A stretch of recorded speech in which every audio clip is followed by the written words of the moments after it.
ბევრი საკითხი დაგროვდა, რაზეც თქვენი მოსაზრებები გვაინტერესებს, მაგრამ უნდა დავიწყოთ ირანით. მრავალი მილიონი ადამიანის ბედი შეიძლება გადაწყდეს დაახლოებით 6 საათში, ყოველ შემთხვევაში ასე იწურება ტრამპის მიერ დასახელებული ულტიმატუმის ვადა. რამდენად რჩება თქვენი აზრით კომპრომისების შეთანხმების სივრცე და შეუძლებელი არ შევეხოთ საქართველოს როგორი საგარეო პოლიტიკით ხდება რეგიონში მიმდინარე ასეთ ზარდ ესკალაციას. მოდით ვთქვათ, რომ ნებისმიერი ქვეყნის განვითარებაში სამი ფაქტორი ახდენს ზეგავლენას, ეს არის გეოპოლიტიკური ფაქტორები, შიდა წესრიგი თუ უწესრიგობა და ეკონომიკური ფაქტორები. ახლა ჩვენ ვსაუბრობთ გეოპოლიტიკაზე, სადაც საქართველო არის აბსოლუტურ იზოლაციაში.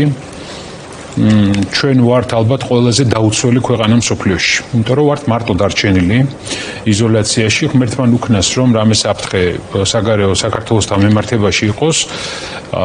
ამის წინ ქუთაისში მივდიოდი და გავეჩერე მანქანა ბენზოგასამანთ სადგურზე და ერთი ადამიანი მოვიდა და მეკითხება.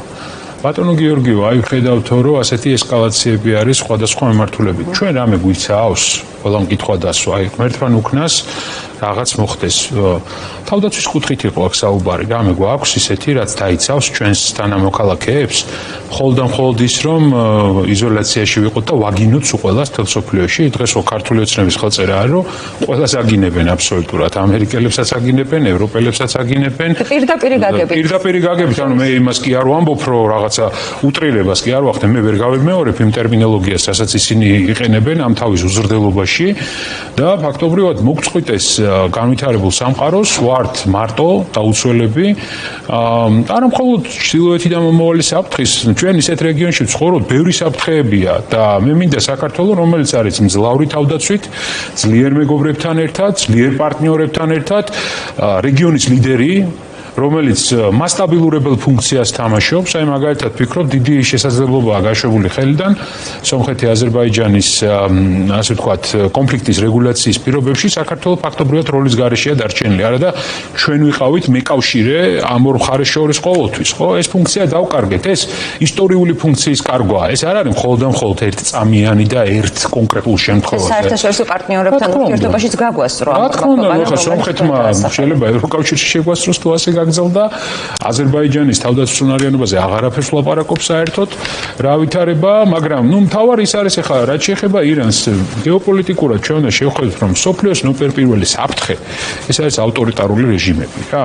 ერთ შემთხვევაში რუსეთის შემთხვევაში ეს იღებს სახეს აგრესიას მეზობელ ქვეყნებთან მიმართებაში როგორც საქართველო, უკრაინა, ზოგი თავის თანამოქალაქეებს ხოცავს პირდაპირ ქუჩაში როგორც ირანის შემთხვევაში იყო, ან მხარს უჭერს მილიტარისტულ დაჯგუფებებს, რომ მუდმივი ქაოსი იყოს რეგიონში, ეს ყველამ ვიცით ახლა ახლო აღმოსავლეთში, ეს ჰამასი, ჰეზბოლა, ეს დაჯგუფებები, ირანის პროქსი, ასე ვთქვათ, დაჯგუფებებად ითვლება, ან ჩრდილოეთ კორეა, რომელიც სრულ იზოლაციას ახდენს, ან როგორც არის ვენესუელა, მაგალითად, რომელიც პირდაპირ ძარცვავს თავის ქვეყანას, მსოფლიოში ერთ-ერთი უმდიდრესი ქვეყანა ნავთობით, ერთ-ერთი არა უმდიდრესი ქვეყანა, მოდით ასე ვთქვათ, ნავთობით, რა მდგომარეობაშია ეკონომიკურად. აი ესეთი ავტორიტარული რეჟიმები საფრთხეა მთელი მსოფლიოს. შესაბამისად ჩვენი ბუნებითი ინტერესია ხალხის, ადამიანების, სახელმწიფოს, ვისაც უნდა რომ დემოკრატიული განვითარების გზა იყოს გზა თანაცხოვრება, თანამშრომლობა, პარტნიორობა, ეკონომიკური ურთიერთობები, რაც შეიძლება მეტ ქვეყანაში იყოს ხელისუფლებები, რომელიც უსმენენ ხალხს, რომლებიც დემოკრატიული არჩევნებით იცვლებიან, რომელთანაც ამყარებს მჭიდრო ეკონომიკურ ურთიერთობას. ეხლა მოდი სხვანაირად შევხედოთ, უბრალოდ კითხვა დავსვათ, რამხელა შესაძლებლობას გააჩენს საქართველოსთვის ეკონომიკური გახსნა ირანის. ღმერთმა ქნას რომ ასე წავიდეს, მე ეს მინდა რომ დასტაბილურდეს გაიხსნას ეკონომიკური სივრცეები თანამშრომლობის, ასე ვთქვათ, მოხდეს დემოკრატიზაციისკენ სვლა ირანის, ეს მთელი რეგიონისთვის ეს ჩათვალეთ, რომ დიდი ეკონომიკური ბუსტი იქნება, მაგრამ აქაც ახლა თუ შენ დახვდი იზოლირებული, ჩაკეტილი, დერეფანდი იძახე და პირიქით მძიმე ვითარება გექნა, თუნდაც ინფრასტრუქტურის კუთხით, იმიტომ რომ ფული მოიპარე პორტებში, ახალი პორტები არ ააშენე, იმიტომ რომ ასეთი დავალება ჰქონდა რუსეთს რუსეთი და რომ არ უნდა აგეშენებინა ხო? მაშინ შენ მომზადებელი დახვდები. აი უბრალოდ ანუ არც საფრთხისთვის და არც მშვიდობისთვის არაფრისთვის არა ჩვენ ხო არ სადარო გეოპოლიტიკურ რუკაზე საქართველოს არ არის. საქართველოს ყოველთვის იყო ამ რეგიონის ლიდერი, დასავლეთის პოლიტიკა ყალიბდებოდა საქართველოსთან ერთად. ეს მე მარტო 9 წლიან პერიოდზე კი არ ვლაპარაკობ ხშირად რო იხსენო. ეს შევარდნაძის პერიოდშიც ესე იყო. ჩვენ ხო უნდა დაუფასოთ იმ ადამიანებს, ვინც თავისუფლი შეიტანა. ზუსტად გამსახურდიამ ქართული დნმ-ი გააღვიძა. შევარდნაძე მიუხედავად იმისა, რომ ბევრი პრეტენზია გვაქვს კორუფციასთან, სხვა საკითხებთან დაკავშირებით, გეოპოლიტიკურ რუკაზე საქართველოს დააბრუნა. ნავთობსადენებით აღიარების პირველივე დღეებიდან ფაქტობრივად გერმანია, საფრანგეთი, ბრიტანეთი ჩვენი პარტნიორები იყო. რა თქმა უნდა, ყველა მოდი ის ქვეყნები დავასახელე, ვისაც როცა ჩვენ გვიჭირდა ფინანსურათაც ევროპა და ამერიკა გვიდგა გვერდით. იყო ეს 90-იანი წლები, იყო ის მას შემდეგ რეფორმები, მაგალითად მე იუსტიციის სახლების რეფორმაზე რომ მუშაობდი, პირველად რომ დავიწყეთ რეფორმაზე მუშაობა, რომ შევედით სისტემაში, ერთი ცალი კომპიუტერი დაგვხვდა, ერთი ცალი. და ხელით იწერებოდა აბსოლუტურად ყველაფერი. პირველი კომპიუტერები ჩვენმა პარტნიორებმა გვიყიდეს, ოღონდ თქვენ რეფორმა გააკეთეთო და აბატონო კომპიუტერები, აბატონო ტრენინგი, პროგრამული უზრუნველყოფა გინდათ, აი მოგეხმარებით გააკეთებაში და მივედით იუსტიციის სახლამდე, სადაც თვითონ ჩამოდიოდნენ და თვითონ შოკში იყვნენ. ჩვენ მოგეხმარებთ თუ ამის გაკეთებაში ჩვენ არა გვაქვს ასეთია. ამერიკის დელეგაცია, ჰილარი კლინტონი, პრეზიდენტი ტრამპი, ლორდთა პალატა, ყველა ეს იყო საქართველოს რა და დღეს საქართველოზე ლორდთა პალატა იქნება, ამერიკის სენატი იქნება თუ ევროპა რას ლაპარაკობ, კარგს რამეს ამბობს. მე ასეთ საქართველოს არ მინდა, მე მინდა საქართველოს, რომელსაც ამბიცია აქვს, რომელიც მონაწილეობს, რა თქმა უნდა, მისი ინტერესებიდან გამომდინარე. ეხლა სუვერენიტეტზე ბევრს ლაპარაკობენ. რა არის სუვერენიტეტი თუ არა ხალხის ინტერესების და სუვერენიტეტის წყარო არის ხალხი. ადამიანები და ვის ინტერესს იცავენ? აი ვის ინტერესს იცავს ქართული ოცნება? მაინტერესებს აი ამ მართლა კატასტროფული პოლიტიკა. მთლიანი სურათი რომ ავაწყოთ, რა ხდება ქართული ოცნების საგარეო პოლიტიკის ვექტორები შეიცვალა თუ არა და აი რა ფაქტორებმა იმუშავა ბოლო დღეებში, ხო? მარკო რუბიოს SARS წინ უძღოდა ამერიკის მაღალჩინოსნის ვიზიტი ანაკლიაში. ამის შემდეგ ნუ გვახსოვს ირანთან დაძაბული ელჩის აქტიურობა. გვახსოვს სადიგოვის გაგზავნა აზერბაიჯანში, ალიევის ვიზიტი და გააქტიურებული საუბრები ქართული ოცნების რომ ამერიკელები ჩამოდიან. აი თითქოს რაღაც ქმნიანი განცდას რომ ძვრები არის. სად არის სიმართლე აქ? რა ტიპის ძვრებზე შეიძლება ვისაუბროთ? ცოტა ხო უნდა უკვე ამ დრომ ხო გვაჩვენა ქართული ოცნების ხელწერა არის ერთადერთი და კონკრეტული, ეს არის ტყუილი. ყველაფერს იტყუებიან. რა სულთა ფურცლით როგორ დაიწყებ, როდესაც გათელილი გაქვეშ მთელი დემოკრატიული ინსტიტუცია. აქვე ამერიკის საელჩომ თქვა რომ არავითარი ვიზიტი დასანონსებელი მათ არა. არა ხო და მე და ტყუილი ტყუილზე. ჩავა პირველი ლედი მაგალითად ვისაც თვითონ უწოდებენ პირველ ლედის ჩავა ამერიკაში და იმის მოწვევით, რა ქვია, ამერიკის პირველ ლედის მოწვევით იმყოფება და მე ვნახავთ რომ არაფერი.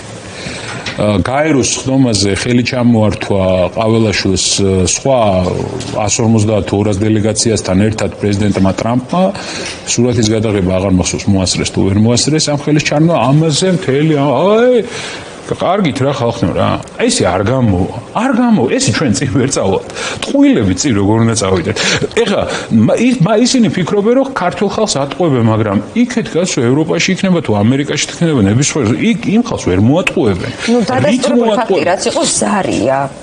კი ბატონო, მე რა იყო ახლა. შემდეგ რაიმე ნაბიჯები გადაიდგა, რაც შეიძლება გვაძლევდეს შესაძლებლობას ვარაუდოთ შინაარსი როგორი იყო. სხვა ნებისმიერი მცდელობა. აი თითქოს გრანტების კანონში რაღაც შეცვალეს, მაგრამ აღმოჩნდა რომ სამიზნეები ისევ იგივე რჩება. ისევ და ისევ მატყუარები ტყუილი ცდილობენ გავიდნენ ფონს, ვერ გავლენ ფონს. თქვენი ერთად შეეუბნებით, ძალიან კონკრეტული არის გზა, როგორ მოხდეს დეესკალაცია საქართველოში.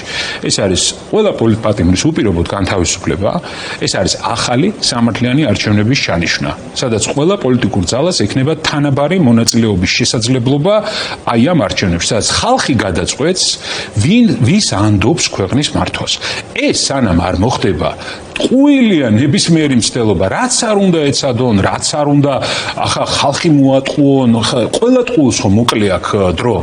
ანუ ეს ტყუილები არის ერთდღიანი, ორდღიანი, მაქსიმუმ ერთკვირიანი და ერთი კვირის შემდგომ ჩვენ უბრალოდ აღარ ვახსენებთ ხოლმე ტყუილებს, თორე აი გადავხედოთ ქართული ოცნების მოღვაწეობა 14 წლიანი. ყოველი კვირა იწყება ტყუილით. მაგალითად გითხრეს რომ სხვა სექტორს შევეხოთ რომ ჩვენო ენერგეტიკის ნეტ ექსპორტიორი უნდა გავხდიდო. დღეს გამოდიან ამბობენ რომ ენერგიის რეგენერაცია არ ყოფნისო რა. ვიცი ვის გამო არ ყოფნის გეკითხებით 2012 წელს ეს ქვეყანა იყო ენერგოექსპორტიორი. ანუ უფრო მეტ ენერგიას აწარმოებდა ვიდრე მოიხმარდა. ეხლა კითხვას უსვავ 14 წელი ვინ არის ხელისუფლებაში? ვის გამო არ აშენდა ჰესები? ვინ არის დამნაშავე რომ ყველა პროექტი გაჩერებულია? ვინ შექმნა ეს სქემები რომლითაც ადამიანები იძარცვებიან? და კითხვა მაქვს რატო გაძვირდა ელექტროენერგია? ვისი ბრალია? რატოა საქართველოში ელექტროენერგია უფრო ძვირი ვიდრე სომხეთში, ვიდრე აზერბაიჯანში? რატოა რომ ბიზნესი იქნება თუ კერძო მომხმარებელი იქნება, ფაქტობრივად შესაძლებლობა აღარა 30%-ით გაძვირება პატარაა. ყოველგვარი სპეკულაციის გარეშე ბიძინა ივანიშვილს აქვს თავისი კერძო ინტერესი, ერთ-ერთი კონკრეტული ჰესის სახით და საარაკო თემა იყო და მითი რომ თითქოს ლარი მიდიოდა სააკაშვილის ჯიბეში ბენზინიდან, ახლა საინტერესო ტრენის გაზრდილი გადასახადიდან ხომ არ აღმოჩნდება რომ ოლიგარქის ჯიბეშიც მიდის. ტყუილებით მოსული ძალა, ტყუილებით აგრძელებს ჩვენ გავიმარჯვებთ მაშინ, როდესაც ამ ტყუილს საბოლოოდ დაუსვავთ წერტილს, სიმართლეს დაუპირისპირდებთ და ყველა ერთმუშტად შევიკრებით. წარმოუდგენელია ხალხო, ასე გაგრძელება ხო შეუძლებელია. გეოპოლიტიკაში ვთქვით რომ ფაქტობრივად საქართველო წაშალეს და არ არსებობს იზოლაციაში. ქვეყნის შიგნით ამდენი უსამართლობები შეიძლება? მარტო მე ხო არ განვიცადე პატიმრობით უსამართლობა ან ჩვენმა თანამებრძოლებამ, ვინც ეხა საპატიმრო დაწესებულებაში არიან. უსამართლობა მძვინვარებს ყველგან. მშობლები წამალს ვერ ყიდულობენ ძვირადღირებულს. ბიუჯეტში ამდენი ფულია და ორი კაპიკი ვერ გამოიძებნა, რომ ელემენტარულად წამალი შეუძინონ ბავშვებისთვის, რომელსაც სპეციფიური მკურნალობა ჭირდება ძვირადღირებული წამლისთვის. მე ხა არ მჯერა რომ გამოკითხვა რო ჩავატაროთ საქართველოში, ვინმე იტყვის უარს რომ ბიუჯეტიდან ამისთვის ფული დაიხარჯოს. ვინმე აი კითხვა ვინმე ხალხნო იტყვით უარს რომ ბიუჯეტიდან ფული დაიხარჯოს ბავშვებისთვის, რომელსაც ჭირდება ძვირადღირებული წამალი. და ახლა შევახსენოთ მაყურებელს რომ 700 მილიონი უპოვია კობახიძეს. ხო, ეს 700 მილიონი ესეც ხო ტყუილი. საწავიდა 700 მილიონი კი არა, არც 70 და შეიძლება არც 7 მილიონი არ ჭირდება ამ ბავშვების მკურნალობას, ხო? და შეიძლება რომ ფული ყოველთვის იყოს მათთვის, მათი ინტერესებისთვის, მათი კორუფციული სქემებისთვის, მაგრამ ბავშვებისთვის ფული არ მოიძებნოს. მაგალითად, ბიუჯეტში ფული არ არის სტიქიით დაზარალებული, ან მშენებლობის გამო მიწა რო გაუთხარეს ხარაგაულში და სოფლები რო ჩაწვა ბოლომდე, გვირაბები რო გაუყვანეს სოფლების ქვეშ, გაუნადგურდა საცხოვრებელი, მათთვის ფული არ არის, მათთვის სახელმწიფო არ არსებობს. ბედის ანაბარაა მიტოვებული ადამიანი. აი მაგალითად, ქართული ოცნების იმ ტოპ 10-ულების წარმომადგენლები, ვინც არიან, ასფალტიც რო ჭირდებოდეს ბოლომდე სახში მისაყვანად, ამისთვის ფული ბიუჯეტში არის. აბა ნახეთ, ყველამ თუ არ დაიგო ბოლომდე ასფალტი, თუ არ მიიტანა თავის სახთან. ეს ხო უსამართლოა. ერთხელ გადაცემას გეგმავდა აუცილებლად ვაჩვენებ მაყურებელს, როგორ განვითარდა ინფრასტრუქტურული პროექტებიც კი ზოგიერთი პერსონის და ამ წუთას წინასწარ არ დავასპოილერებ საკუთრების გარშემო. ჩვენსაც არ ვიტყვი, მე ჩემსაც გეტყვით ინფრასტრუქტურის, აი საზოგადოებას უსვავ კითხვას. მილიარდი ლარი. ბევრია თუ ცოტაა? მილიარდი ლარი. ბევრია. ბევრია. თუ იცით თქვენ რომ სამტრედია გრიგოლეთის ხიდის ეს მონაკვეთი უკვე დაგვიჯდა მილიარდ ლარზე მეტი. მაგრამ თავარი რა არის? ხიდი არ არის. საწაიღეთ მილიარდი ან საწაიღეთ ხიდი. ამაზე ვსაუბრობთ, ესე იგი ამ ხიდზე ვსაუბრობთ უკვე რამდენი ხანია. უკვე ვსაუბრობთ ეხლა გეტყვით 2016-17 წლიდან მოყოლებული. შეიძლება ვინმეს დაკავება მოუწიოს ეს დროში, შეიძლება უწევდეს უკვე და ეხლა რამდენი წელია საუბრობთ და ვიღაც დააკავებდა. მე დაკავებაა ჩემს ამცენ თუ ფული მოიტანონ უკან და ხიდი აშენდეს. ხო, ხიდი უნდა აშენდეს. მიღმა საქმე ვერ კეთდება. ერთ საქმეზე მინდა ეს არის, აი მათი ხელწერა ეს არის ტყუილი. მე აი ავიღოთ სხვა ინფრასტრუქტურული პროექტი, თქვენ წყალტუბო 2020 წელს ზარზე იმით გამოგვიცხადეს, რომ წყალტუბოში იქნება დიდი აღშენებლობა. ბუმი. კითხვა სვავ. აი წყალტუბოელები მაინც ხო გვეყურებენ. რა გაკეთდა წყალტუბოში? რა გაკითხოთ კი ის პროექტებიც კი რაც 2012-მდე იყო დაგეგმილი ის პროექტებიც კი არ დამთავრდა ბოლომდე არათუ ის რომ გავენანებული სასტუმროები რომელიც იქ არის არაჩვეულებრივი ინფრასტრუქტურა თითითითზე არ არის დაკარებული არაფერი არ არის გაკეთებული რამდენია ასეთი პროექტი რამდენი ფული მოიპარეს ამის სანაცვლოდ ბიუჯეტიდან და ისევ უბრუნდები ბავშვებისთვის ფული არ არის ბავშვების კვებისთვის სკოლაში რამდენი ხანია ვითხოვთ რომ შიერი მაინც არ დადიოდეს ბავშვის სკოლაში არ აქვს ოჯახებს შესაძლებლობა რომ ისე გაძვირდა ყველაფერი 10 ლარი მაინც უნდა გაატანოს ბავშვს რომ რაღაცა ელემენტარული ხა ერთი ხაჭაპური ან რაღაცა პატარა ბურგერი იყიდოს და ლიმონათი დალიოს პირობითად რა განათლების ეგრეთ წოდებულ მინისტრთან მხოლოდ ამ ერთი კითხვით მივედი 2026 წლის ბიუჯეტის პარამეტრები რომ გამოჩნდა და იქ ისევ არ ჩანდა უფასო კვების პროგრამისთვის განკუთვნილი თანხები ბიუჯეტში ვეკითხები რომ როდის დადგება ის დრო რომ თქვენ ამთახეთ მათი პასუხია რომ თქვენ ტელევიზიას არ ველაპარაკებით ხალხს ელაპარაკებთ და ხალხს გააკეთონ არა ძალიან მაგარია ნახეთ ჩვენ ვეუბნებით რატო იპარავთ ფულს ბიუჯეტიდან თქვენ ომი გინდათ კი ბატონო ჩვენ ვეუბნებით ბავშვებს საჭმელს რატო არ ყიდულობთ აგერ 700 მილიონი ხო თქვით რომ გამოვათავისუფლეთ უყიდეთ ბავშვებს კვება სკოლაში უზრუნველყავით კვებით თქვენ მეორე ფრონტის გახსნა გინდათ ვეუბნებით სოფლებში სახლები რო ინგრევა ამ სახლებს რატო არ აშკეთებთ რატო არ აქცევთ ყურადღებას სტიქიური უბედურებების დროს რატო არის ადამიანები ბედისანაბარა მიტოვებული თქვენ აგენტები ხართ ეს არის ნორმალური პასუხი? და ძალიან მოსწრებულად აღარ მახსოვს ვინ სოციალურ ქსელში დაწერა რომ ამათ გარანტირებულ მშვიდობას როგორც ჩანს სოციალურ სასადილოებიდან ულუფის მოპარვა სჭირდება და საბავშვო ბაღების აღსაზრდელების ძარცვაო ნუ აი არ ვიცი ხო ამათი პოლიტიკა ჯდება როგორც ჩანს ეს ფასი ბატონ გიორგი აი ერთი საკითხი მინდა მოვწუროთ რადგან საგარეო ურთიერთობებს შევეხეთ ძალიან მნიშვნელოვანი ვიზუალი დაინახა გუშინ საქართველოს მოსახლეობამ გულისხმობ თაბორის მთაზე ბიძინა ივანიშვილის რეზიდენციაში გამართულ შეხვედრას ალიევი ივანიშვილი და კობახიძე მათ ზურგს უკან მუდმივად რაზე მიანიშნებთ ახლა დღეს ქართული ოცნების წარმომადგენლებმა სადეს რაღაც ახსნების მოძებნა მაგრამ აი ეს კადრები თქვენთვის რას გეუბნებოდათ ივანიშვილის პრემიერის როლზე ივანიშვილის პრემიერს ტერმინს რო ვიყენებთ ჩვენ და პრობლემა აქვს კომუნიკაციების მარეგულირებელ კომისიას მაგრამ ამ კადრების მიხედვით ამ კაცს რა უნდა უწოდო რა როლი აქვს ამ ქვეყანაში და მე ერთ რამეს ვიტყვი რა რომ არაფერი არ დაგვინახავს ისეთი რაც არ ვიცოდით ყველა ჩვენ ხო ყველამ ვიცით სად არის რეალურად ძალაუფლება დღეს საქართველოში ჩვენ ვიცით რომ ეს ადამიანები არიან მარიონეტები ზოგს ციხეში ჩასვამენ ზოგს ციხიდან გამოუშვებენ ზოგს დააწინაურებენ ზოგს დააქვეითებენ ზოგს გააგდებენ მაგრამ არ იცვლება შინაარსი ამ ყველაფრის მე ერთ რამეს ვიტყვი მე მინდა ისეთი საქართველო სადაც პრემიერი არის ნამდვილი პრემიერი და ის ხვდება ნებისმიერი ქვეყნის პირველ პირს აი ასეთ შემთხვევაში ხელისუფლება იქნება ხალხის სამსახურში და იმ შემთხვევაში როდესაც პრემიერი არავინ არის ან მინისტრი არავინ არის და სხვა იღებს მის ნაცვლად გადაწყვეტილებას ამას ეძახიან სწორედ კლანურ ოლიგარქულ მმართველობას მე ასეთ საქართველო არ მინდა მე სიმართლე გითხრათ აზერბაიჯანელების თვალშიც დამცირებულები ვართ ჩვენ აი ამ კადრებით ესეც უნდა ვთქვათ მარტო ის კი არა რომ საქართველოს შიგნით ერთია ჩვენ რას ვიხილავთ მეორეა რომ დამცირებაა ეს ქვეყნის როდესაც პირველი პირი არ არის ვინც ფუნქციას უნდა ასრულებდეს და ის არავინ არ არის არამედ სხვა არის მე მინდა საქართველოს სადაც პრემიერი იქნება თუ მინისტრი იქნება მას მოვთხოვ პასუხს და ის პასუხს გამცემს და ის იქნება თვითონ ანგარიშვალდებული ხალხთან და არა ის რომ პრემიერი ანგარიშვალდებული არის სხვასთან ვიხდით იმის მოსაწონად აკეთებს ყველაფერს. აი მაგალითად გეტყვით. კიდევ ერთ მაგალითს მოვიტან. მაგალითად, ესე იგი, რამე საქმე რო დაგჭირდეს, ხო, ყველაფერს სჭირდება დრო, იძახიან. ხო, სწორია. აი მაგალითად, ბავშვთა კვებას სჭირდება 1-5 წელი, რომ მივახციოთ ამ გადაწყვეტილებას.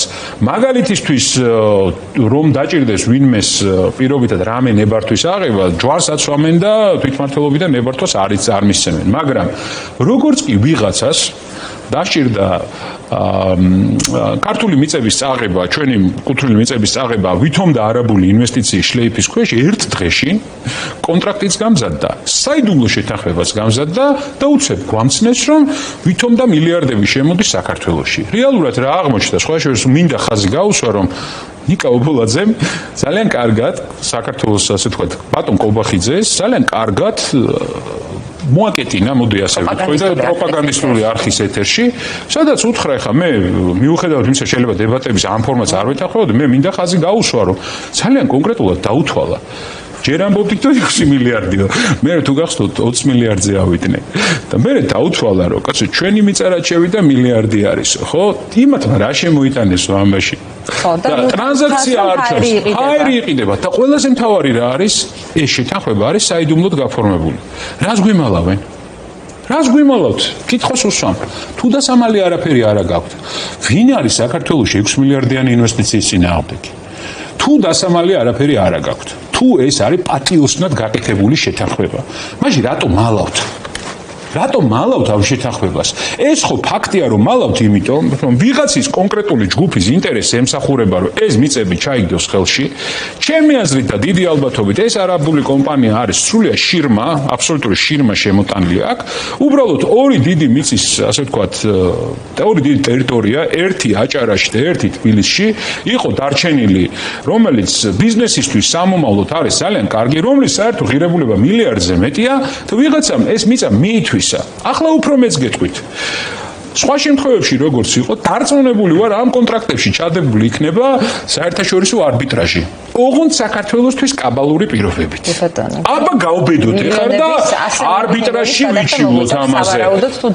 აი მარტი მაგალითს გეტყვით საზოგადოებას რო ეგონოს რომ მე ვსპეკულირებ ეხლა რაღაცას და დატვირთული გამოცდილება აქვს იგივე კომპანიის სხვა ქვეყნებში. სხვა ქვეყნებთან დავიდავანებოთ სხვა ქვეყნებს რა. აგერ 383 მილიონი დოლარი. ბევრია? ნუ მე თუ მკითხოთ კი. 383 მილიონი დოლარი არის მილიარდ ლარზე მეტი. 383 მილიონი დოლარი დაგვაკისრა არბიტრაჟმა თურქული კომპანიის სასარგებლოდ გადახდა, იმიტომ რომ ნამახვან ჰესი არ აშენდა. მაგრამ თავარი აქ ის კი არ არის აშენდა თუ არ აშენდა. თავარი არის ხალხო რომ ეს სქემა იყო წინასწარ შემუშავებული დიდი ალბათობით.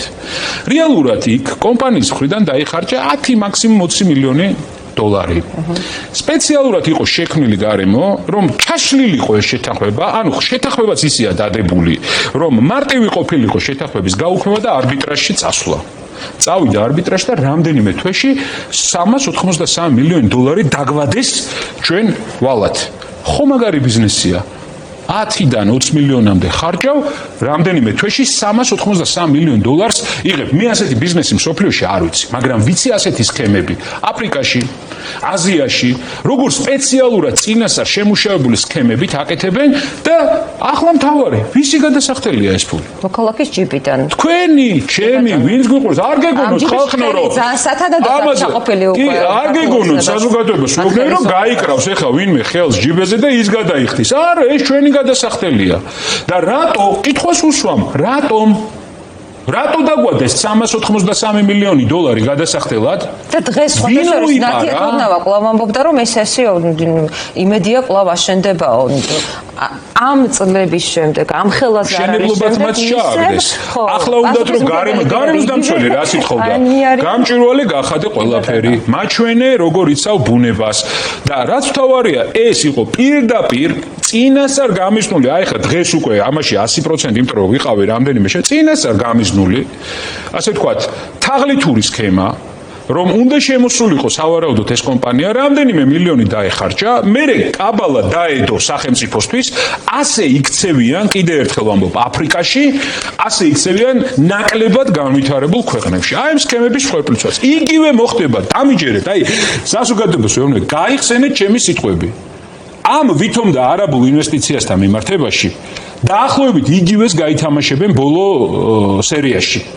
ან არ აშენდება და ამ მიწას ვინმე მიითვისებს, ან მეორე რომ ისევ ჩვენ დაგვადებენ კიდე რამდენიმე ასეულ მილიონს ვალად, რომ ვუხადოთ ვიღაცას, ოღონდ იმ არაბული კომპანიის უკან ვინ დგას, ან იმ თურქული კომპანიის უკან ვისი ინტერესები დგას, ეს ჩვენ არ ვიცით. აი ეს არის სიმართლე. ისევე როგორც თელასთან 200 მილიონი წააგეს, ეს ისე ისვრიან 300 მილიონი აქ წავაგე 400. ეს ფული საიდან უნდა მოვიდეს?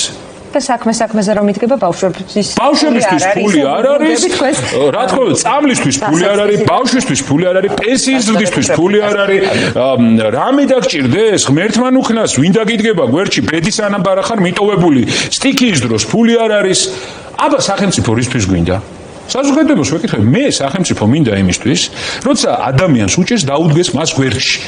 ხო, სახელმწიფო მინდა იმისთვის, რომ გეოპოლიტიკურად რეგიონის ლიდერის ფუნქცია განახორციელოს საქართველოს. სახელმწიფო მინდა იმისთვის, რომ ეკონომიკური ნამდვილი ორნიშნა ეკონომიკურის დამქონდეს. აქ კიდე ერთი ტყუილი თუ გინდათ ეკონომიკაზე ველაპარაკოთ. აი, ვიდრე ეკონომიკაზე ვისაუბრებთ, თქვენ როგორც ალიანსმა უკვე გეგმაში დაისახეთ, გახვიდეთ რეგიონში, ესაუბროთ ხალხს და ხალხთან კომუნიკაცია დარწმუნებული ვარ დაიწყება და დასრულდება იმ სოციალური მძიმე ტვირთით, რომელიც სულ უფრო მძიმე ხდება თუ ოჯახში არ გყავს კორუმპირებული ჩინოვნიკი და ასეთი ქართულმა ოცნებამ არაერთი შემოგთავაზა. მოქალაქეების მოსაზრებები მინდა მოგასმენინოთ, ვისაც დაპირდნენ, რომ შეიძლებოდა რაღაც გაიაფებულიყო, მაგრამ სახეზეა მხოლოდ გაძვირება ამ ტვირთის გაზრდა და განწყობები მაგარი კომისია შექმნეს. და რაც მთავარია, მე ჩემს დაბაჭირებას გაგიზიარებთ, ვისაც ვესაუბრე, მათი უმეტესობა ამბობს, რომ ამ ეგრეთ წოდებული ხელისუფლების ხელში არაფრის იმედი არ აქვთ, მაგრამ მთავარია თქვენ რა ალტერნატივას შესთავაზებთ, ეს ალტერნატივა სიტყვა გაჩნდა თქვენს სამეულში, აქცია, სანქცია, ალტერნატივა და რას შესთავაზებთ, მე უკვე მოვასმენინოთ მაყურებელს, ჯერ მათი მოსაზრებები ვნახოთ.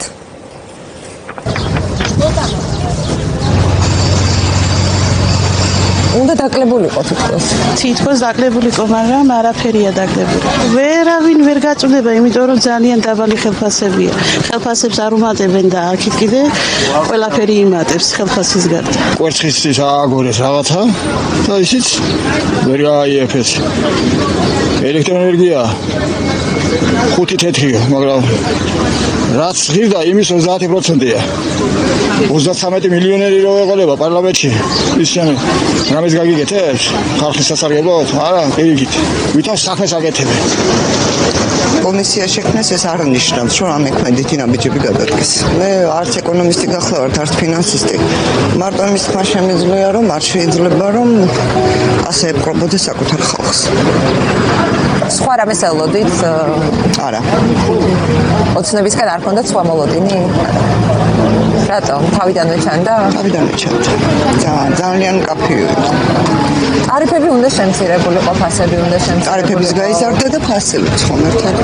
ამდენი ხალხი გარბის საზღვარგარეთ ეს ნიშნავს იმას, რომ მათ გამოყვება არ შეუძლია. კრიმინალი რა, ყოველდღე რაღაცა უსიამოვნო და ცუდი ამბები ხდება რბილად რომ თქვა. თუ ვინმე უსაფრთხოდ გზნობს თავს, გამკვირვებია და ღმერთ ვაქნას რომ ცდებოთ. ვინმე ნახეთ ისეთი რომელიც კმაყოფილია? აი ვეძებ. როცა ენერგომატარებლები ჯირდება, ბენზინი როცა გაჯირდა, პროდუქტს გააჯირებს გლეხი, ის რო გადაუხდის იმაში, ან ნაკვეთის დამუშავება დაჭირდება, ან რაღაცა ყველაფერზე ფული გინდა და რა ქნა საიდან ამოიღოს იმ გლეხმა? გარეთ ქიშმიში ცოტა ისეთი ნორმალური რომელიც შეიხედება ღირს 20 ლარი. მე ვიარე ახლა იაფათო ეძებდი ავაწყოთ 16 ლარა. შემთხვევით ქალი მოდიოდა ბავშვით და ეუბნებოდა დედიკო ის შავი ქიშმიში იცით რა გემრიელია მიყიდე რაო და მივედი და რაღაცას ყიდულობდა და ისე უთხარი ხა შემეცოდა არ ქონდა ხა 4 ლარი ძალიან ბევრია ზოგიერთის. მივედი და ამ ქალბატონს უთხარი თუ გნევავთ მეთქი მიგასწავლი სადაც ამ წუთას ვიყიდე 16 ლარად გიშმიში მეთქი. რო ამიტეხა ამ გამყიდველმა ჩხუბი ძალიან ცუდი ურთიერთობაა ერთმანეთ დაძაბული, ბოღმიანი, არ გვიყვარს ერთმანეთი. არ შეგვიძლია. რა თქმა უნდა, ესეც არის. დაველოდოთ აგრესიით შევხვდებით ჩემო კარგო რა. 14 წელი რო ქონდათ და გაწესობა რა დაინახეთ? არა, რა თქმა უნდა, მაგრამ მაინც ახლა აგრესიას არა ასასიამოვნო, ხო? სად ხედავთ აგრესიას? სადაც ცუდი განწყობით არ უნდა შევხვდეთ ყველაფერს რა. რამდენი ხანი უნდა მოიწმინოს საზოგადოებას? მოთვენით რამეს მოვიგებთ. რა თქმა უნდა, შილო სიყვარულით. რაზე უნდა ილაპარაკოს ამ ფასებში ადამიანმა, მე არ ვიცი.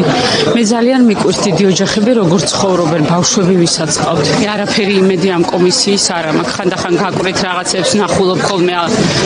მე არაფრის იმედი არ მაქვს.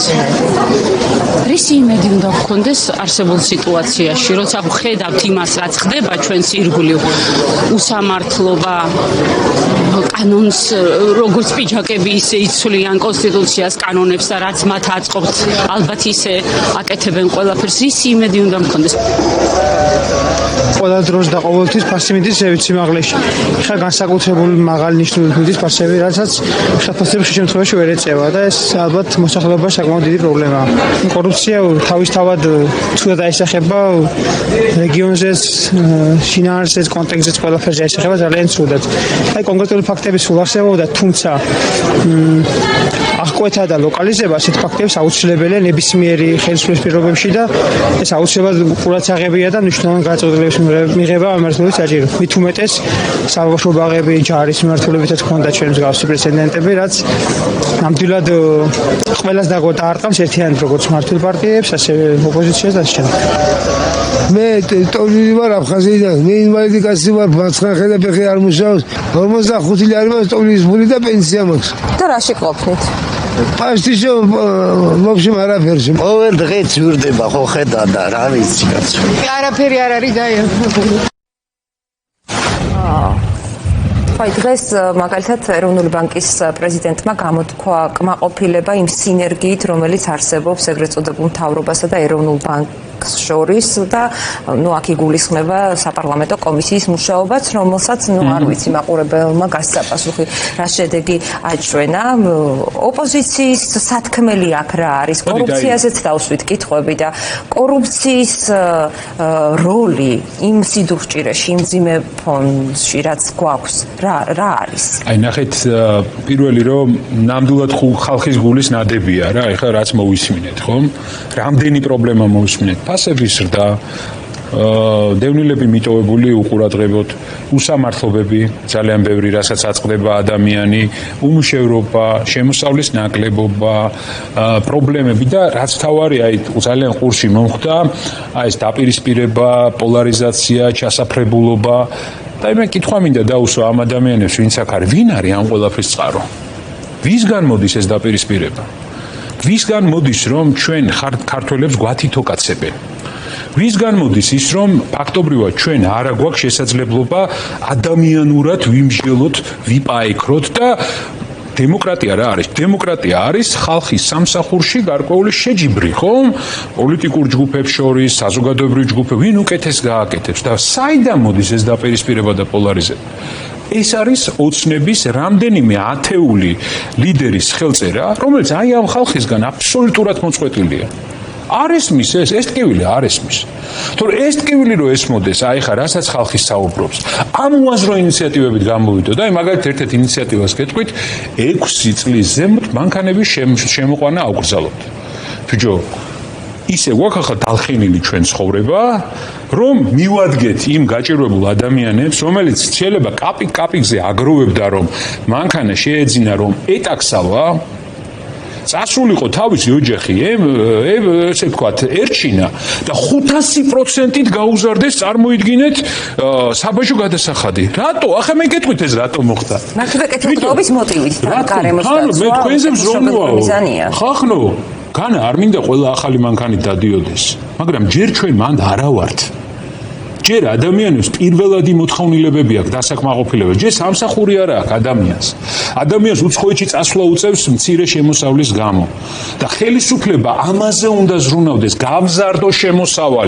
გავზარდო შემოსავალი და გახდეს ის თანაზომადი ამ ზარდი ფასების. ამის ნაცვლად გამოდის. ეხლა მე კითხვას ვავ, რატო გამოვიდე? სულ ფიქრობ, ეხლა ვის გაუჩნდა აზრად თავში? რომ გამოვიდნენ ეხლა და თქვენს რომ 6 წლის ზემოთ მანქანები შეაგზავნოთ. მოდი ეხლა კითხვა დავსვათ. ვის ყავს 6 წლის ქვემოთ მანქანები? 6 წლის ქვემოთ მანქანები ყავთ მათ? და ნახეთ, ალბათ წაიწუწუნეს რომ ნახი, არა, ბიუჯეტით, კორუფციით, რა მნიშვნელობა აქვს? ეხლა ისეთი ერთ წელზე იქეთ მანქანას ეგენი არაძველებენ რა. აგერ მიდით მანქანების მაშინ და პარკში და ნახავთ რომ რიგები დგას, მაგათი რიგები დგას იქაც. ეხლა ნახეთ, ახალი მანქანით ხო დადის, უზარმაზარი ჯიპებით ხო დადიან ეს რაღაცა, ესე იგი, რაც უფრო დიდი ჯიპი გამოვა მსოფლიოში, მე მგონი საქართველოს რეკორდს ხსნის აი ამ დიდი ჯიპებით, რა ადგინდათ ეს დიდი ჯიპები ამ ქალაქში, ხო? მაგრამ ეხლა ეს დიდი ჯიპები რო იყიდეს, როგორ ჩანს, საცობები აწუხებთ. ნამიტანი ბევრი მანქანა დადის ქალაქში. როგორ შეზღუდონ მანქანების რაოდენობა, რომ თვითონობ რომ მარტივადი არო? იმით რომ საზოგადოებრივი ტრანსპორტი გამართო. ერთი წამით. ხა საზოგადოებრივი ტრანსპორტი რო გამართო, ეგ ხალხს ზრუნვაა, კაცო, ეგ სად არის ხა? მოკლე გზაა, აგერ. რომ შეუზღუდოთ ადამიანებს მანქანების ყიდვა. ეს რა სიდიჟეა, ხალხო, საიდან მოიტანეთ? ან ეხა მეორე საკითხი. წყალს რო ყიდულობ და ბავშვს რო ბებია ვერ ყიდულობს კამფეტს, მიდის და კოკა-კოლას მაინც ყიდულობს ბავშვისთვის. ხო სწორია? და ნუ კოკა-კოლა ეხა შედარებით იაფიღირს, ხო? ნუ კოკა-კოლა იქნება თუ ლიმონადი იქნება, მაგრამ კოკა-კოლა მაინც კოკა-კოლაა რა, ეხა უხეშად რო თქვა. გამოვიდნენ და თქვეს რომ პლასმასშიო 9 ლიტრიან ბოთლებში აღარ გაიყიდება. მხოლოდ ჯიშის ბოთლებზე და გამოდის წარმოებული ეუბნება რომ ხახნო სამჯერ გაძვირებას ნიშნავს ჩემი პროდუქციის.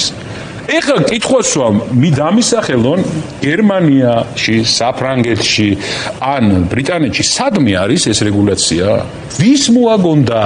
ან კი მე გარემოს ზრუნვა მნიშვნელოვანია, მაგრამ გარემოს სხვა მიმართულებებით უნდა იზრუნო ეს ერთი. მაგრამ კითხვას ხო ეს არის ახლა ნომერ პირველი პრიორიტეტი საქართველოში? ანუ ესე იგი საქართველოში ნომერ პირველი პრობლემა, აგერ გამოვყავით ორი საკითხი რაც ვნახე მე ამ თვეების მანძილზე, მათი მხრიდან. ერთი ეს იყო რომ 6 წელს ზემოთ მანქანები აღარ შემოვიყვანოთ, რამდენი ოჯახი მანქანების რეექსპორტშია დაკავებული, რამდენი იმაშია, რა ქვია, ალტერნატივები ასე შემდეგ ეს ერთი საკითხი და წვრილი საშუალო ბიზნესი მოძრავს 30,000-მდე ოჯახს ეხება თუ მეც არა ეს ბიზნესი. ახლა მეორე, რომ აგერ წყარიც უნდა გაგვიძვირონ, ანუ ლარად კიდე სადმე თუ ლარი დაუცად სადმე რომ შოულობთ ერთ ბოთლს ყიდვას, ეხლა 2.50 უნდა გადავიხადოთ. ხახნო ვეუბნები. აი საზოგადოებას მინოთ, არ ეშველება ამათ, ჩემო კარგებო, არ ეშველებათ, ამიტოა რომ ნახეთ გამოსავალ, როგორ დაგეკვით? რა გაქვთ სათქმელი ოპოზიციას? რატო შექმნით ოპოზიციის ალიანსი? ობიექტური მდგენელი ალბათ არსებობს, ობიექტური ფაქტორები, რის გამოც ფასები გაიქცა, ნუ მათ შორის ახლო აღმოსავლეთში მიმდინარე ომი, ობიექტურ ფაქტორად სახელმწიფო, მაგრამ მანამდე ეს ზრდის ტენდენცია იყო, ხო? სოციალურ დაუცველთა ბაზაში მოქალაქეების რეკორდული რაოდენობა არ უკავშირდება ომს, ხო, ირანში. მათ შორის 22,000-ზე მეტი ბავშვი ბოლო 6 წელიწადში ქვეყნიდან სწავლა შეწყვიტა და ქვეყნიდან გავიდა, ემიგრაციაში წავიდა. ჰორმუზის სრუტე რო დაიკეტა, პირველი საწვავი გაძვირდა საქართველოში. ჩვენ ჰორმუზის სრუტიდან არ ვიღებთ საწვავს. კითხვას ვარ, რომ ვინც ჰორმუზის სრუტიდან საწვავს იღებს, იქ უფრო გვიან რატო გაძვირდა საწვავი ვიდრე ჩვენთან? რატო გაძვირდა იქ უფრო გვიან? როგორ დავასწარით საწვავის გაძვირებაში იმ ქვეყნებს, რომლებიც მართლაც ჰორმუზის სრუტიდან იღებენ საწვავს? გეტყვით პასუხს. მითხარი. კომისია შეიქმნება ამის შესასწავლად. ისე როგორც ფასების, სხვათა შორის ზრდის კომისია დავარქმე მე ფასების. ეხლა მოდით თუ გნებავთ გამოსავალზე, თუ გნებავთ რასაც დავუბრუნდეთ, აი როგორ გვაზარალა რიცხვები, იმაზე მძაფრია, მე მგონი ხო, სხვათა შორის ბატონი რომანი შემოგვეხმიანა ეხლა ეთერის დროს, მან ყველაზე კარგად იცის ციფრები, დიდი მადლობა ბატონ რომანს და მე კიდევ ასე ვთქვათ, ნაკლებად პრობლემური ციფრები გავაცანი თურმე საზოგადოებას. 385 მილიონი ვთქვი, მაგრამ უკვე თურმე ჩემო კარგებო ამ ასე ნამახვან ჰესთან დაკავშირებით საურავებიც დაემატა ამას და 450 მილიონ დოლარზე, ანუ მილიარდ ნახევარზე შოქში ვარ უბრალოდ. აი როგორ შეიძლება ხალხო ამას ჩვენ ვისმენდეთ და ამას უბრალოდ ვატარებდეთ. აი როგორ შეიძლება რომ ხელისუფლება ესეთი რამე რომელიმე ქვეყანაში რომ მოხდარიყო, რომ ხელისუფლების ქმედების გამო 450 მილიონ დოლარზე გასულა უკვე მარტო ნამახვან ჰესის ასე ვთქვათ გადასახდელი ფული და ყოველდღე გვემატება საურავები. ბატონ რომანკოციძესაც დავეყნოთ 138 მილიონამდე ავიდა ინტერაო. ხო და კითხვას ვრავ ხალხო ერთადერთი გზა თქვენ მოდით ეხლა ვთქვათ სად არის გამოსავალი და მე კიდე დაუბრუნდები ჰორმუზის სრუტეს თუ გნებავთ რა. დავასრულოთ გამოსავალი. არა, იმიტომ რომ იქაც ნახეთ რა მინდა. ეხლა ზოგიერთი პასუხისმგებელია, მაშინ ამას ვიტყვი. რას გავაკეთებდი მე? გაიზარდა საწვავის ფასები, კი ბატონო, პირველი ჰორმუზის ფასი არ მოვიდოდა ჰორმუზის სრუტის ფასი საქართველოს ჩვენ პირობებში. პირდაპირ გეუბნებით, იმიტომ რომ ნავთობი რომელიც ნაყიდი იყო სხვა მათ შორის რუსული ბაზრიდან ნაყიდი და იაფად ნაყიდი, მაგრამ ჰორმუზის სრუტის გავლით ჩვენ არასდროს არ ვიღებდით საწვავს. ეს მინდა იცოდეს საზოგადოება ეგეთი რამე არ ყოფილა, რომ ჰორმუზის სრუტიდან წრეს ურტყავდა და ხმელთაშუა ზღვით მოდიოდა მერე საქართველოში. ეგეთი რამე არ ყოფილა. ეხლა რას ვიზავდი მე? რაც გააკეთა ავსტრალიის მაგალითად ხელისუფლებამ, რამდენიმე ხელისუფლებამ, ის კი არა, ეხლა მე მოვიგონე, ხო? 50 თეთრი არის აქციზის წილი საწვავის გადასახადში. მე მაგალითად გამოვიდოდი ამ სიტუაციაში და ვიტყოდი. ხალხო, ეს არის მსოფლიო კრიზისი.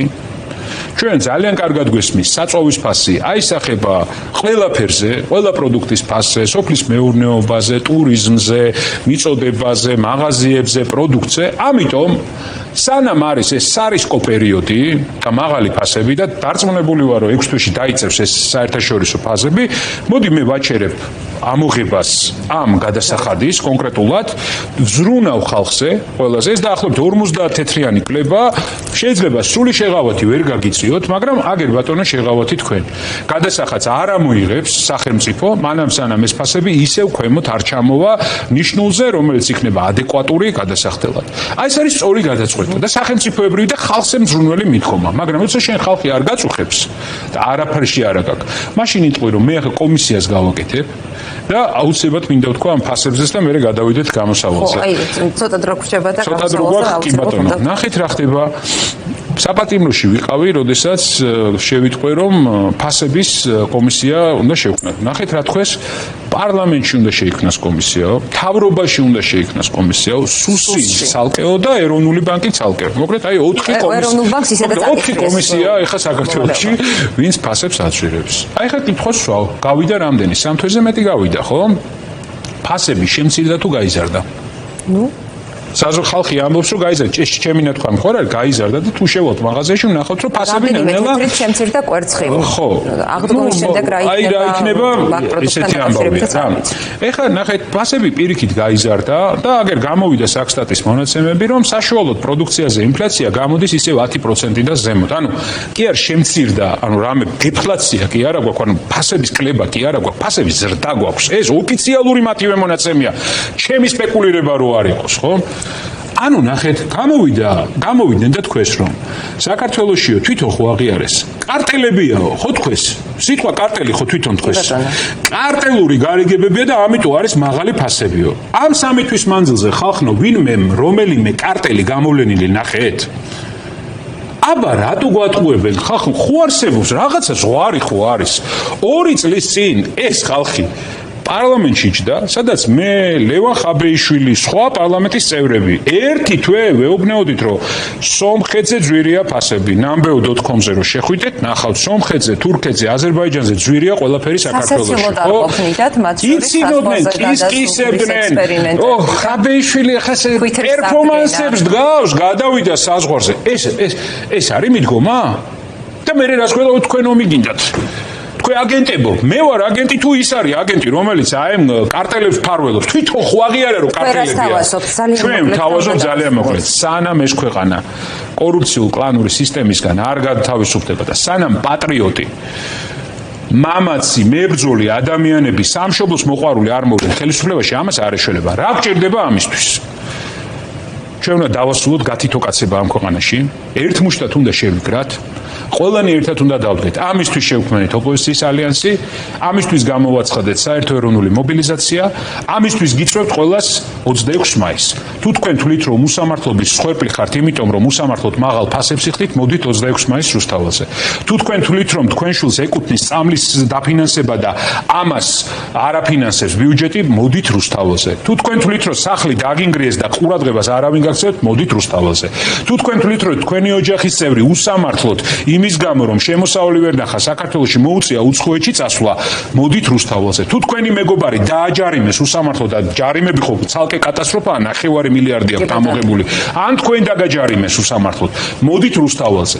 ჩვენ ერთ რამეს გეუბნებით. ჩვენ ამ ბრძოლას მივიყვანთ გამარჯვებამდე. მაგრამ გამარჯვება დაჩქარდება თუ ჩვენ ერთმუშტად შევიკრებთ. რაც მალე შევიკრებით ერთმუშტად, რაც მალე გაუმთლიანდებით და ერთად დავდგებით, მით მალე გავაკეთებთ ამ ყველას. მე ერთ რამეს გვირდებით. არა მარტო ფასები. საქართველოში იქნება უდიდესი ინვესტიციები. ეკონომიკური ზრდა ორნიშნა, რომელიც მაღალ ანაზღაურებად სამუშაო ადგილს მისცემს ყველა ოჯახს, დავაბრუნებთ ჩვენს თანამემამულეებს, რომლებიც ემიგრაციაში წავიდნენ გაჭირვების გამო, არ იქნება არც ერთი პრობლემა, რომელსაც გულთან არ მიიტანს ხელისუფლება, სადაც ვერ შევძლებთ გაკეთებას, გამოვალ და ღიად ხვიტყვით, რომ ამის გაკეთება ამ ეტაპზე არ შეგვიძლია და მოდი რაღაცნაირად მოვიფიქროთ სხვა გზა, სადაც შევძლებთ გაკეთებას, ყველაფერს გავაკეთებთ. აი ამ ყველა ადამიანს, ვინც თქვენს გამოკითხვაში იყო, პირობას ვდებ, რომ თქვენ დაინახავთ აბსოლუტურად სხვა ხელწერას ქვეყნის მართვის, ხალხზე მზრუნველ ხელისუფლებას და დიახ, ოპოზიციის ალიანსი, ჩვენი ალიანსი არის ის კეთილი ალტერნატივა იმ ბოროტი ძალის, რომელიც დღეს მართავს ხელისუფლებას. ტყუილები უნდა დამთავრდეს ამ ქვეყანაში, სიმართლემ უნდა გაიმარჯვოს. სიბნელე უნდა დამთავრდეს, ოღონდ სინათლით უნდა გავანათოთ. და რაც თავარია, ბოროტება, რომელიც მძვინვარებს ახლა ქვეყანაში აბსოლუტურად ყველგან, მხოლოდ და მხოლოდ სიკეთით შეიძლება დასრულდეს. ეს არის ჩვენი გზა და აი ამ გზას გთავაზობთ. დავდგეთ ერთად, ერთმუშტად შევიკრათ, 26-ში გელოდებით. მე პირდაპირ ჩვენ გვჭირდება თქვენი მხარდაჭერა, პირდაპირ გთხოვთ მხარდაჭერას იმისთვის, რომ დაგიდგეთ ყველას გვერდში. არ შეიძლება, რომ საქართველოში კონკრეტული ადამიანი მიტოვებული იყოს თავის პრობლემის ანაბარა. ერთი ყველასათვის, ყველა ერთისათვის. აი ეს უნდა იყოს ქვეყნის მართვის პრინციპი. დიდი მადლობა გიორგი ვაშაძეს, ვრცელი საუბარი გამოგვივიდა, მაგრამ ჩვენს ეთერში კიდევ ბევრი მქონდა სალაპარაკო, მაგრამ შემდეგში კიდევ მოვალ, იმიტომ რომ თქვენს ეთერში სხვა ეკონომიკური, სხვა თემების გაშლა შესაძლებელია და ამიტომ ძალიან მომწონს თქვენი გადაცემა და როცა დამიძახებთ, მე ყოველთვის მზად მადლობა გიორგი ვაშაძეს. მადლობა ბატონ რომანს, რომ ციფრებით მოგვეხმარა. მადლობა რომან გოცერიძესაც. ახლა